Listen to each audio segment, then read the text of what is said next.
کے ساتھ آج ایک بار پھر ہم حاضر ہیں ایک انکہے موضوع کے ساتھ۔ وجہ، اب رمضان کے چاند نے آسمان پر دستک دے دی ہے اور وہی چاند زمیں پر رہنے والے مومن مومناؤں سے سوال کر رہا ہے، کون ہے جو عبادت کی راہ میں رویا؟ جی ہاں، رحمتوں کا، برکتوں کا اور مغفرت کا مہینہ آ گیا۔ بہرحال یہ سوال بہت اہم ہے، سماعت فرمائیں کہ کیا رمضان ہمارے اندر تبدیلی لایا؟ اور اگر نہیں تو کیوں؟ کیونکہ ہر ایک کی زندگی میں اب تک تمام رمضان گزر چکے ہوں گے۔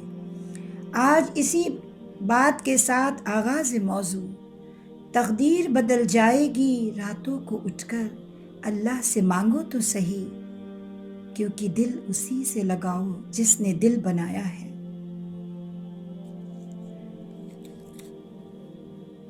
ہمارا سوچنا ہے، سچ یہی ہے کہ رمضان انسان کو سنوارتا ہے۔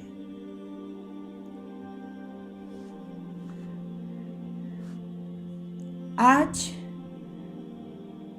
ہمارے موضوع کا آغاز اسی ایک ایسے بابرکت مہینے پر ہے جس کا ہمیں ہی کیا تمام لوگوں کو اس لمحے کا انتظار ہوتا ہے۔ یہی سچ بھی ہے، کچھ لمحات ایسے آتے ہیں جن کے ساتھ ساری کائنات کا مقدر وابستہ ہو جاتا ہے۔ ایسا ہی ایک لمحہ تھا جب غار حرا میں اللہ تعالیٰ کی ہدایت کی آخری کرن داخل ہوئی اور نبی کریم صلی اللہ علیہ وسلم اس کے امین اور حامل بنے۔ اس عظیم لمحے کا امین ہے رمضان المبارک کا مہینہ۔ صحیح معنوں میں رمضان المبارک کی آمد ہے۔ اللہ کا لاکھ لاکھ شکر ہے کہ اس نے ہمیں زندگی میں ایک بار پھر موقع دیا کہ ہم اس کی رحمتوں سے فائدہ اٹھا سکیں۔ کتنے ہی لوگ ایسے تھے جو پچھلے رمضان میں ہمارے ساتھ شریک تھے، یعنی اس دنیا میں موجود تھے، لیکن افسوس انہیں یہ رمضان اب نہ مل سکے گا۔ وہ اس بابرکت مہینے کی آمد سے پہلے ہی اس دنیا سے رخصت ہو گئے، اور ہم نہیں جانتے کہ آئندہ ہمارے لیے ابھی کتنے موقع باقی ہیں۔ عقل مند انسان وہ ہے جو اپنے وقت کی قیمت جانے اور اس زندگی سے فائدہ اٹھائے، اور اتنا ہی نہیں، اس میں آنے والے بابرکت لمحات اور نیکیوں کے مواقع ہاتھ سے نہ جانے دے، کیونکہ یہ برکت والا مہینہ ہے، عظمت والا مہینہ ہے، رحمت کے ساتھ مغفرت کا مہینہ ہے، جہنم سے آزادی کا مہینہ ہے۔ سب سے اہم ترین بات، اس مبارک مہینے میں اللہ تعالیٰ نے قرآن کریم اتارا۔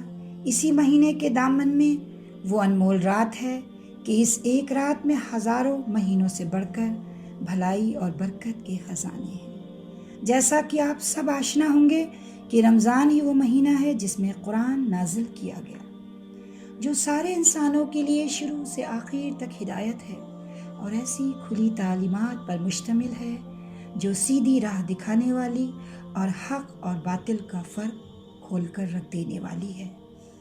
اسی لیے قرآن نے کہا، جو شخص اس مہینے کو پائے اس پر لازم ہے کہ وہ اس میں روزے رکھے۔ پھر نبی کریم صلی اللہ علیہ وسلم نے بھی فرمایا، رب کہتا ہے روزہ ایک ڈھال ہے، اس ڈھال سے بندہ دوزخ کی آگ سے بچایا جاتا ہے۔ روزہ میرے لیے ہے اور میں ہی اس کا بدلہ دوں گا۔ روزہ ایک امانت ہے، تو پھر ہر بشر جو روزے کی حالت میں ہو اس پر لازم ہے وہ اپنی امانت کی حفاظت کرے، کیونکہ روزے کا اصل مقصد کھانا پینا چھوڑنا نہیں بلکہ جھوٹ بولنا اور دیگر گناہوں سے مکمل اجتناب ہے۔ روزہ صرف پیٹ کا روزہ نہیں ہے بلکہ آنکھ کا بھی روزہ ہے، کان کا بھی روزہ ہے، زبان کا بھی روزہ ہے اور ہاتھ پاؤں کا بھی روزہ ہے۔ وہ روزہ یہ ہے، آنکھ وہ نہ دیکھے، کان وہ نہ سنے، زبان وہ نہ بولے، ہاتھ پاؤں وہ کام نہ کرے جن سے اللہ نے منع فرمایا ہے۔ نماز کے بعد دوسری عبادت جو مومنوں پر فرض کی گئی وہ روزہ ہے۔ نماز کی طرح یہ عبادت بھی شروع سے تمام پیغمبروں کی شریعت میں فرض رہی ہے۔ پچھلی جتنی بھی امتیں گزریں سب اسی طرح روزہ رکھتی تھیں۔ امتوں سے یاد آیا اسی مہینے میں جنگ بدر ہوئی۔ شاید آپ جانتے ہوں گے نبی کریم صلی اللہ علیہ وسلم کا طریقہ کیا تھا اس مہینے کی آمد میں۔ آپ ان لفظوں میں اپنے صحابہ یعنی ساتھیوں کو رمضان کی خوشخبری دیا کرتے تھے، تمہارے پاس رمضان جیسا بابرکت مہینہ آ رہا ہے تو اللہ پاک اپنی رحمت سے تمہیں ڈھانپ لیتے ہیں، گناہ معاف کر دیتے ہیں، دعا قبول فرماتے ہیں۔ اللہ پاک تمہارے ذوق اور شوق کو دیکھتے ہیں، تمہاری وجہ سے فرشتوں پر فخر کرتے ہیں، بس تم بھی اپنی طرف سے اللہ پاک کو بھلائی دکھاؤ۔ یہ صبر کا مہینہ ہے اور صبر کا بدلہ جنت ہے۔ رمضان ایسا مہینہ ہے جس میں مومنوں کی روزی بڑھا دی جاتی ہے۔ جس نے اس مہینے میں کسی روزہ دار کو افطار کرایا تو اس کے بدلے میں اس کے گناہ معاف ہو جاتے ہیں اور اس کو روزے دار کے برابر ثواب دیا جاتا ہے۔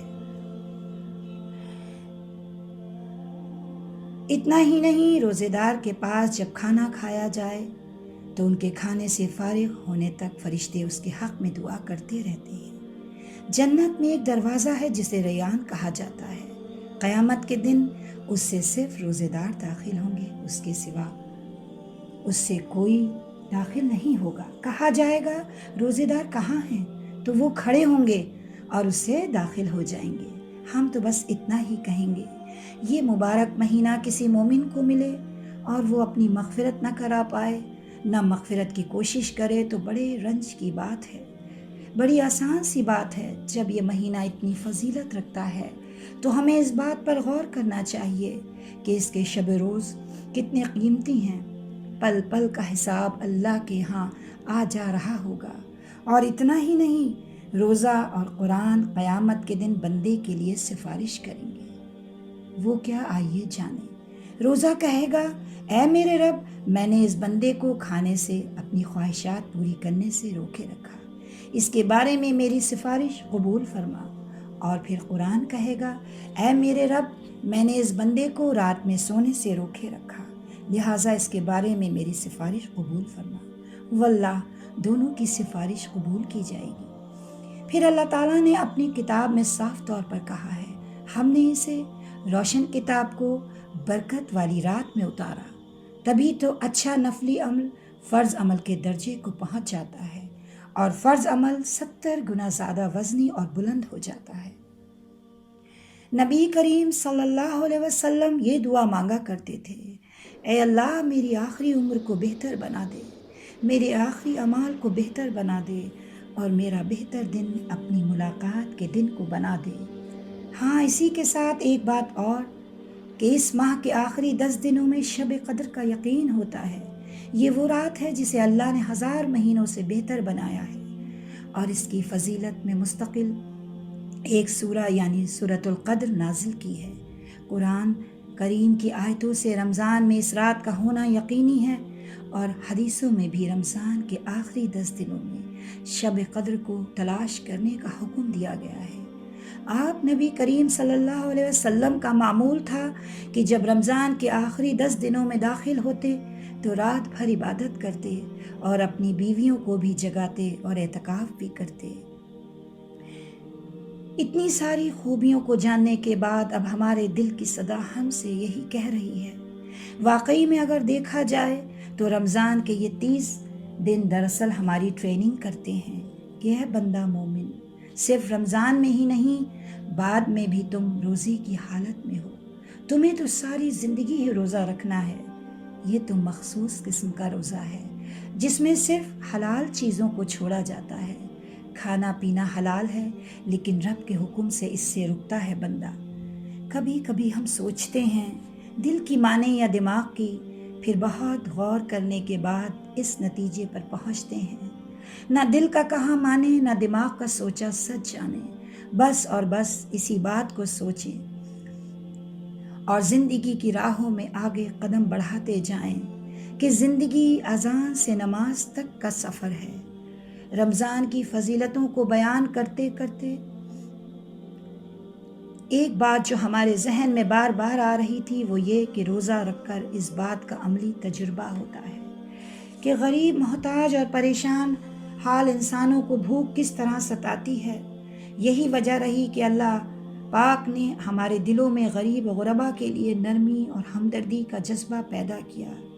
ویسے یہ زندگی بنی ہی اس لیے ہے کہ انسان اس میں مختلف پہلوؤں سے گزرتے ہوئے اپنے ہر فرائض کو انجام دے، اور اگر کسی مجبوری کے تحت اپنے فرض کو ادا نہ کر سکے تو اس کے لیے پھر کیا کرے، آئیے جانیں۔ جی ہاں، اب ہم یہاں بات کر رہے ہیں اگر کوئی شخص کسی مجبوری کے بنا پر روزہ نہ رکھ سکے تو بعد میں روزہ رکھے یا بدلے کے طور پر ایک مسکین کو کھانا کھلائے، اور اگر بنا مجبوری ایک روزہ بھی چھوڑ دیا تو ایسی حالت میں ایک روزے کے بدلے 60 یعنی 60 روزے رکھنے ہوں گے یا 60 مسکینوں کو کھانا کھلانا ہوگا۔